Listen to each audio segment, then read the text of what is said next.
आदरणीय धर्म प्रेमी सज्जनों, सादर नमस्ते। मैं जेठालाल विश्वकर्मा आप सभी का हार्दिक स्वागत करता हूं। कहानी मुंशी प्रेमचंद जी की। कहानी का शीर्षक है बूढ़ी काकी। बुढ़ापा बहुधा बचपन का पुनरागमन हुआ करता है।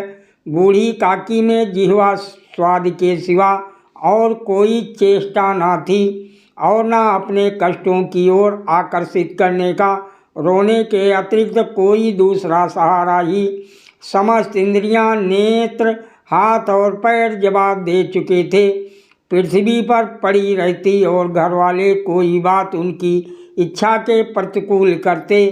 भोजन का समय टल जाता था, उसका परिमाण पूर्ण ना होता अथवा बाजार से कोई वस्तु आती और ना मिलती तो ये रोने लगती थी। उनका रोना सिसकना साधारण रोना ना था, वह गला फाड़ फाड़ कर रोती थीं।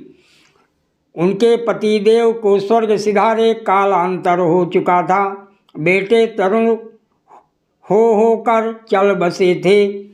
तब एक भतीजे के सिवाय और कोई ना था। उसी भतीजे के नाम उन्होंने अपनी सारी संपत्ति लिख दी। भतीजे ने सारी संपत्ति लिखाते समय खूब लंबे चौड़े वादे किए, किंतु वह सब वादे केवल कुली डिपो के दलालों के दिखाए हुए सब्ज बाग थे। यद्यपि उस संपत्ति की वार्षिक आय 150-200 रुपये से कम ना थी, तथापि बूढ़ी काकी को पेट भर भोजन भी कठिनाई से मिलता था। इसमें उसके भतीजे पंडित बुद्धिराम का अपराध था अथवा उसकी अर्धांगिनी श्रीमती रूपा का, इसका निर्णय करना सहज नहीं। बुद्धिराम स्वभाव के सज्जन थे, किंतु उसी समय तक जबकि उनके कोष पर कोई आँच न आए। रूपा स्वभाव से तीव्र थी, सही, पर ईश्वर से डरती थी। अतएव बूढ़ी काकी को उसकी तीव्रता उतनी ना खलती थी जितनी बुद्धिराम की भलमना चाहत। बुद्धिराम को कभी कभी अपने अत्याचार का खेद होता था। विचारते कि इसी संपत्ति के कारण मैं इस समय भल मानुष बना बैठा हूँ। यदि मौखिक आश्वासन और सूखी सहानुभूति से स्थिति में सुधार हो सकता हो तो उन्हें कदाचित कोई आपत्ति ना होती, परंतु विशेष व्यय का भय उनकी सुचेष्टा को दबाए रखता था। यहाँ तक कि यदि द्वार पर कोई भला आदमी बैठा होता और बूढ़ी काकी उस समय अपना राग अलापने लगती तो वो आग हो जाते और घर में आकर उन्हें जोर जोर से डांटते। लड़कों को बुढ़ों से स्वाभाविक विद्वेष होता ही है और फिर जब माता पिता का ये रंग देखते तो वह बूढ़ी काकी को और सताया करते। कोई चुटकी काट कर भागता, कोई इन पर पानी की कुल्ली कर देता। काकी चीख मार कर रोती, परंतु ये बात प्रसिद्धि थी कि वो केवल खाने के लिए रोती हैं। अतएव उनके संताप और आर्तनाद पर कोई ध्यान नहीं देता था। काकी क्रोधातुर होकर बच्चों को गालियां देने लगती तो रूपा घटना स्थल पर पहुंचती। इस भय से काकी अपनी जीवा कृपाण का कदाचित ही प्रयोग करती थी। यद्यपि उपद्रव शांति का ये उपाय रोने से कहीं अधिक उपयुक्त था। संपूर्ण परिवार में यदि काकी से किसी को अनुराग था तो वो बुद्धिराम की छोटी लड़की लाडली थी। लाडली अपने दोनों भाइयों के भय से अपने हिस्से की मिठाई चबैना बूढ़ी काकी के पास बैठकर खाया करती थी।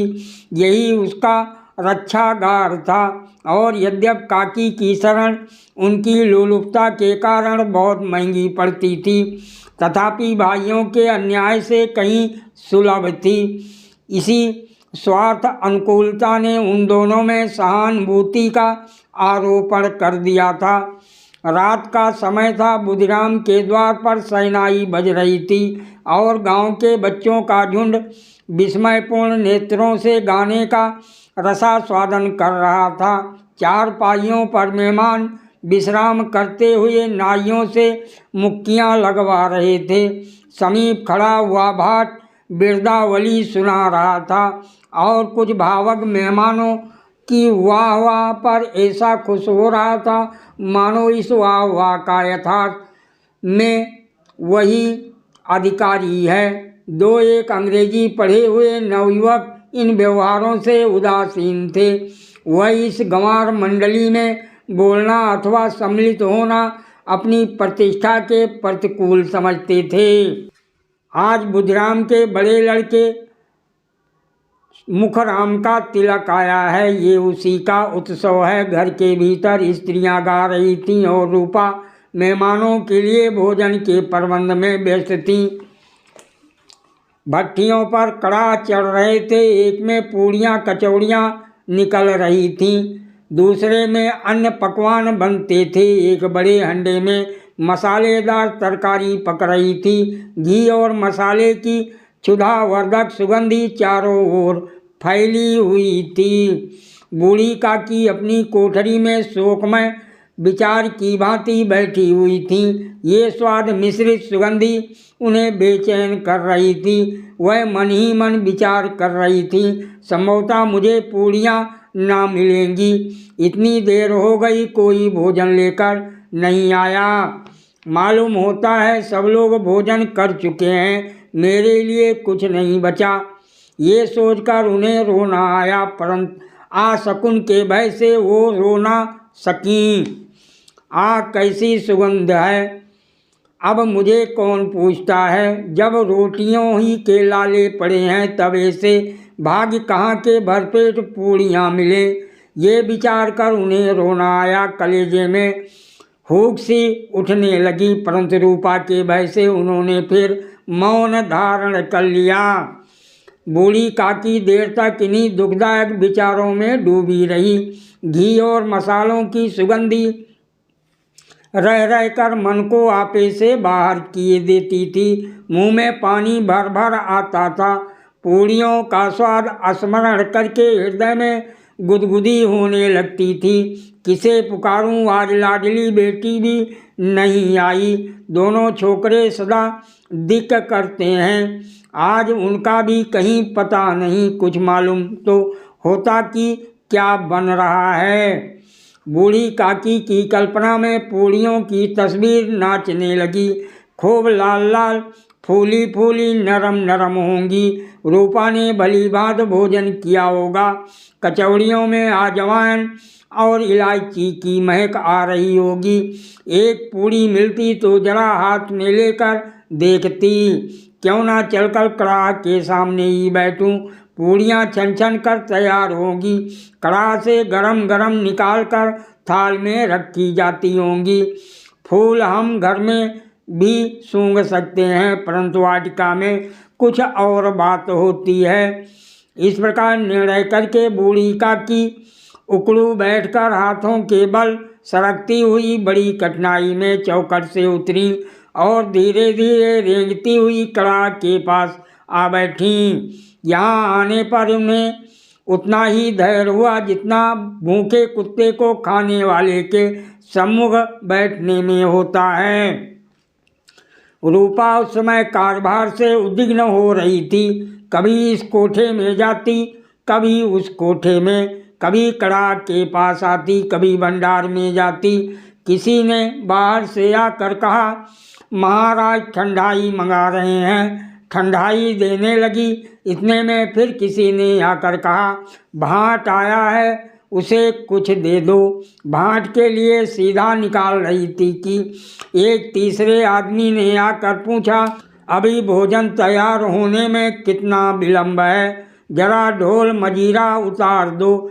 बेचारी अकेली स्त्री दौड़ते दौड़ते व्याकुल हो रही थी, झुंझलाती थी, कुढ़ती थी, परंतु क्रोध प्रकट करने का अवसर ना पाती थी।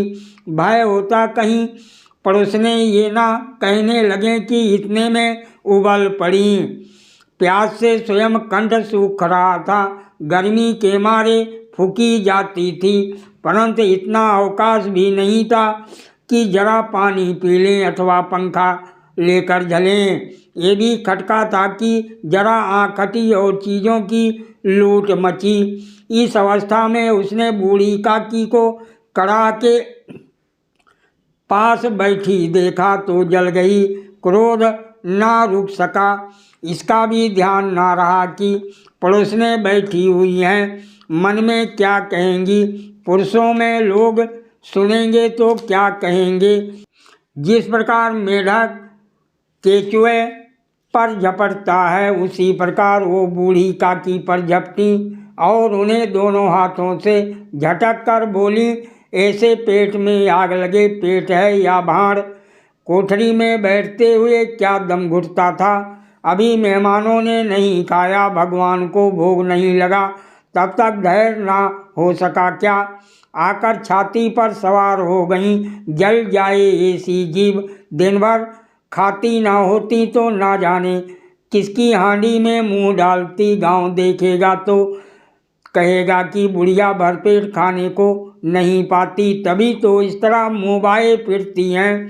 डायन ना मरे ना मंचा छोड़े, नाम बेचने पर लगी है, नाक कटवा कर दम लेगी। इतनी ठूंसती है, ना जाने कहाँ भस्म हो जाता है। भला चाहती हो तो जाकर कोठरी में बैठो, जब घर के लोग खाने लगेंगे तब तुम्हें भी मिलेगा। तुम कोई देवी नहीं हो कि चाहे किसी के मुंह में पानी ना जाए, परंतु तुम्हारी पूजा पहले ही हो जाए। बूढ़ी काकी ने सिर उठाया, ना रोई ना बोली, चुपचाप रेंगती हुई अपनी कोठरी में चली गईं। आवाज़ ऐसी कठोर थी कि हृदय और मस्तिष्क की संपूर्ण शक्तियाँ, संपूर्ण विचार और संपूर्ण भार उसी ओर आकर्षित हो गए थे। नदी में जब कगार का कोई बृहद खंड कटकर गिरता है तो आसपास का जल समूह चारों ओर उसी स्थान को पूरा करने के लिए दौड़ता है। भोजन तैयार हो गया। आंगन में पत्तलें पड़ गईं, मेहमान खाने लगे। स्त्रियों ने जेवनार गीत गाना आरंभ कर दिया। मेहमानों के नाई और सेवकगण भी उसी मंडली के साथ किंतु कुछ हटकर भोजन करने बैठे थे, परंतु सभ्यता अनुसार जब तक सबके सब खा ना चुके कोई उठ नहीं सकता था। दो एक मेहमान जो कुछ पढ़े लिखे थे, सेवकों के दीर्घाहार पर झुंझला रहे थे, वह इस बंधन को व्यर्थ और बेसिर पैर की बात समझते थे। बूढ़ी काकी अपनी कोठरी में जाकर पश्चाताप कर रही थी कि मैं कहाँ से कहाँ गई। उन्हें रूपा पर क्रोध नहीं था, अपनी जल्दबाजी पर दुख था। सच ही तो है, जब तक मेहमान लोग भोजन ना कर चुकेंगे, घर वाले कैसे खाएंगे। मुझसे इतनी देर भी नहीं रहा गया, सबके सामने पानी उतर गया। अब जब तक कोई बुलाने ना आएगा ना जाऊंगी। मन ही मन इस प्रकार विचार कर वो बुलाने की प्रतीक्षा करने लगी, परंतु घी की रुचकर सुभाष बड़ी धैर्य परीक्षक प्रतीत हो रही थी। उन्हें एक एक पल एक एक युग के समान मालूम होता था। अब पत्तल बिछ गई होगी, अब मेहमान आ गए होंगे, लोग हाथ पैर धो रहे हैं, नाई पानी दे रहा है, मालूम होता है लोग खाने बैठ गए, जौनार गाया जा रहा है। ये विचार कर वो मन को बहलाने के लिए लेट गई। धीरे धीरे एक गीत गुनगुनाने लगी। उन्हें मालूम हुआ कि मुझे गाते देर हो गई, क्या इतनी देर तक लोग भोजन कर ही रहे होंगे। किसी की आवाज़ नहीं सुनाई देती। अवश्य लोग खा पी कर चले गए, मुझे कोई बुलाने नहीं आया। रूपा चिढ़ गई है, क्या जाने ना बुलावे, सोचती हो कि आप ही आवेगी। वो कोई मेहमान तो नहीं जो उन्हें बुलाऊं। बूढ़ी काकी चलने के लिए तैयार हुई, ये विश्वास कि 1 मिनट में पूड़ियाँ और मसालेदार तरकारियाँ सामने आएंगी। उनकी स्वाद इंद्रियों को गुदगुदाने लगा। उन्होंने मन में तरह तरह के मंसूबे बांधे। पहले तरकारी से पूड़ियाँ खाऊंगी, फिर दही और शक्कर से कचौरियाँ रायते के साथ मज़ेदार मालूम होंगी। चाहे कोई बुरा माने चाहे भला, मैं तो मांग मांग कर खाऊंगी। यही ना लोग कहेंगे कि इन्हें विचार नहीं। कहा करें इतने दिन के बाद पूड़ियाँ मिल रही हैं तो मुंह जुठा करके थोड़े ही उठ जाऊंगी। वो उकड़ू बैठकर हाथों के बल सरकती हुई आंगन में आई, परंतु हाय दुर्भाग्य, अभिलाषा ने अपने पुराने स्वभाव के अनुसार समय की मिथ्या कल्पना की थी। मेहमान मंडली अभी बैठी हुई थी। कोई खाकर उंगलियां चाटता था, कोई तिरछे नेत्रों से देखता था, और लोग अभी खा रहे हैं। कोई इस चिंता में था कि पत्तल पर पूड़ियाँ छूटी जाती हैं, किसी तरह इन्हें भीतर रख लेता। कोई दही खाकर जीभ चटकाता था, परंतु दूसरा दोना मांगता संकोच करता था कि इतने में बूढ़ी काकी रेंगती हुई उनके बीच में आ पहुंची। कई आदमी चौंक कर उठ खड़े हुए, पुकारने लगे, अरे ये बुढ़िया कौन है, यहाँ कहाँ से आ गई, देखो किसी को छू ना दे। पंडित बुद्धिराम काकी को देखते ही क्रोध से तिलमिला गए।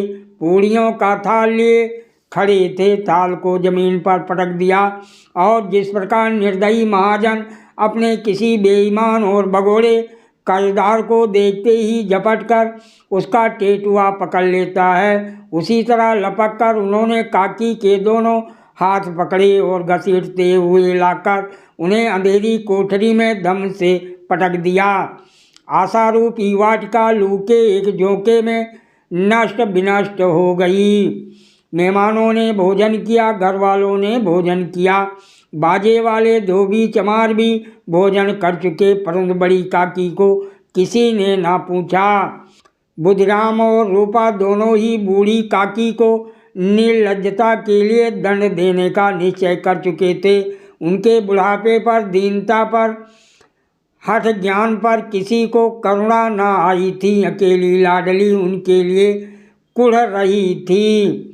लाडली को काकी से अत्यंत प्रेम था। बेचारी भोली लड़की थी, बाल विनोद और चंचलता की उसमें गंध तक न थी।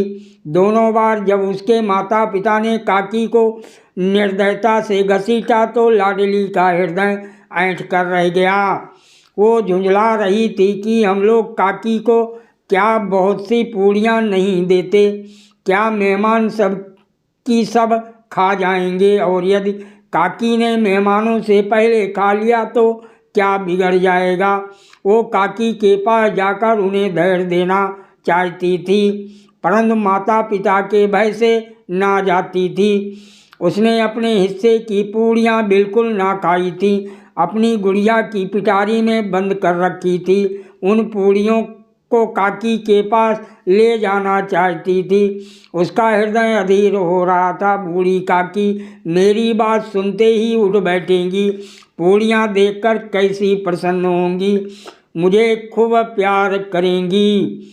रात के 11 बज गए थे। रूपा आंगन में पड़ी सो रही थी। लाडली की आंखों में नींद न आती थी। काकी को पूड़ियाँ खिलाने की खुशी उसे सोने ना देती थी। उसने गुड़ियों की पिटारी सामने रखी थी। जब विश्वास हो गया कि अम्मा सो रही हैं तो वो चुपके से उठी और विचारने लगी, कैसे चलूं।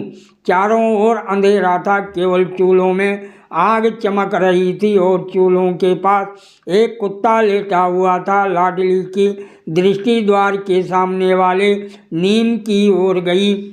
उसे मालूम हुआ कि उस पर हनुमान जी बैठे हुए हैं। उनकी पूंछ, उनकी गदा वो स्पष्ट दिखलाई दे रही है। मारे भय के उसने आंखें बंद कर ली। इतने में कुत्ता उठ बैठा। लाडली को ढांढस हुआ। कई सोए हुए मनुष्यों के बदले एक भागता हुआ कुत्ता उसके लिए अधिक धैर्य का कारण हुआ। उसने पिटारी उठाई और बूढ़ी काकी की कोठरी की ओर चली। बूढ़ी काकी को केवल इतना स्मरण था कि किसी ने मेरे हाथ पकड़कर घसीटे। फिर ऐसा मालूम हुआ था कि जैसे कोई पहाड़ पर उड़ाए लिए जाता है। उनके पैर बार बार पत्थरों से टकराए, तब किसी ने उन्हें पहाड़ पर से पटका। वह मूर्छित हो गईं। जब से सचेत हुई तो किसी की जरा भी आहट ना मिलती थी। समझी कि सब लोग खा पी कर सो गए और उनके साथ मेरी तकदीर भी सो गई। रात कैसे कटेगी हे राम, क्या खाऊं, पेट में अग्नि दलक रही है। हाँ, किसी ने मेरी सुधि ना ली, क्या मेरा पेट काटने से धन जुड़ जाएगा।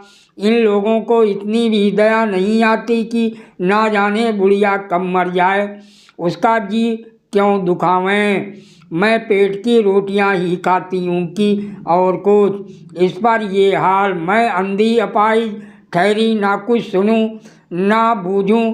यदि आंगन में चली गई तो क्या बुधिराम से इतना कहते ना बनता था कि काकी अभी लोग खा रहे हैं फिर आना। मुझे घसीटा पटका उन्हीं पूड़ियों के लिए। रूपा ने सबके सामने गालियां दी। उन्हीं पूड़ियों के लिए इतनी दुर्गति करने पर भी उन पत्थर का कलेजा ना पसीजा। सबको खिलाया, मेरी बात तक ना पूछी। जब तब ही ना दी, तब अब क्या देंगे। ये विचार कर काकी निराशा में संतोष के साथ लेट गईं। गलानी से गला भर भर आता था, परंतु मेहमानों के भय से रोती ना थीं। सहसा उनके कानों में आवाज आई, काकी उठो, मैं पूड़ियाँ लाई हूँ। काकी ने लाडली की बोली पहचानी, चटपट उठ बैठी, दोनों हाथों से लाडली को टटोला और उसे गोद में बैठा लिया। लाडली ने पूड़ियाँ निकाल कर दी। काकी ने पूछा, क्या तुम्हारी अम्मा ने दी है क्या। लाडली ने कहा, नहीं, ये मेरे हिस्से की हैं। काकी पूड़ियों पर टूट पड़ी। 5 मिनट में पिटारी खाली हो गई। लाडली ने पूछा, काकी पेट भर गया क्या। नहीं बेटी, जाकर अम्मा से और मांग लाओ।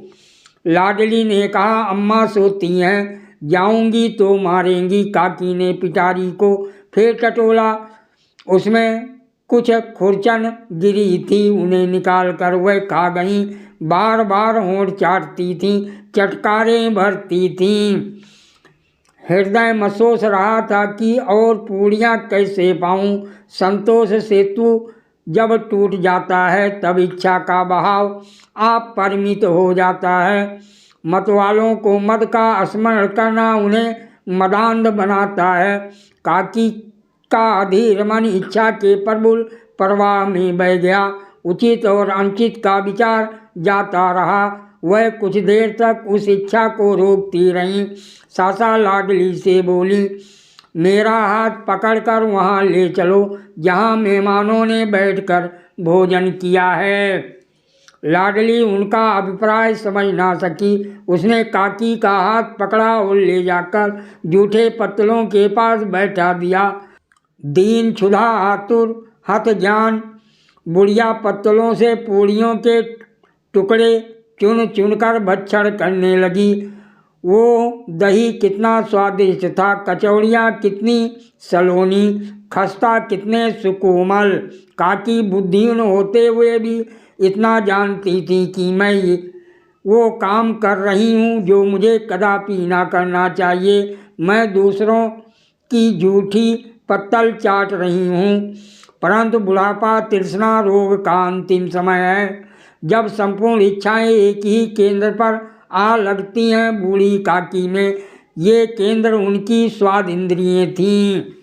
ठीक उसी समय रूपा की आंखें खुली। उसे मालूम हुआ कि लाडली मेरे पास नहीं है। वो चौकी चारपाई के इधर उधर ताकने लगी कि कहीं नीचे तो नहीं गिर पड़ी। उसे वहाँ ना पाकर वो उठी तो क्या देखती है कि लाडली जूठे पत्तलों के पास चुपचाप खड़ी है और बूढ़ी काकी पत्तलों पर से पूड़ियों के टुकड़े उठा उठा कर खा रही हैं। रूपा का हृदय सन्न हो गया। किसी गाय की गर्दन पर छुरी चलाते देखकर जो हंसता उसकी होती वही उस समय हुई। एक ब्राह्मणी दूसरों की जूठी पत्तल टटोले, इससे अधिक शोकमय दृश्य असंभव था। पूड़ियों के कुछ ग्रासों के लिए उसकी चचेरी सास ऐसे पतित और निकृष्ट कर्म कर रही है। ये वो दृश्य था जिसे देखकर देखने वालों के हृदय कांप उठते हैं। ऐसा प्रतीत होता मानो जमीन रुक गई, आसमान चक्कर खा रहा है, संसार पर कोई आपत्ति आने वाली है। रूपा को क्रोध न आया, शोक के सम्मुख क्रोध कहाँ, करुणा और भय से उसकी आंखें बाहर आईं। इस अधर्म के पाप का भागी कौन है? उसने सच्चे हृदय से गगन मंडली की ओर हाथ उठाकर कहा, हे परमात्मा, मेरे बच्चों पर दया करो, इस अधर्म का दंड मुझे मत दो, नहीं तो मेरा सत्यानाश हो जाएगा। रूपा को अपनी स्वार्थपरता और अन्याय इस प्रकार प्रत्यक्ष रूप में कभी ना देख पड़े थे। वो सोचने लगी, हाय कितनी निर्दयी हूँ, जिसकी संपत्ति से मुझे 200 रुपया वार्षिक आय हो रही है, उसकी ये दुर्गति और मेरे कारण।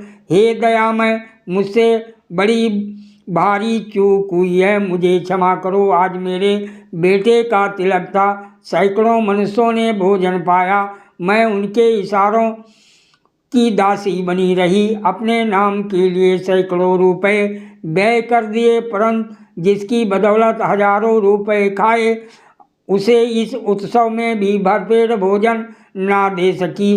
केवल इसी कारण तो वो वृद्धा असहाय है। रूपा ने दिया जलाया, अपने भंडारे का द्वार खोला और एक थाली में संपूर्ण सामग्रियां सजाकर लिए हुए बूढ़ी काकी की ओर चली।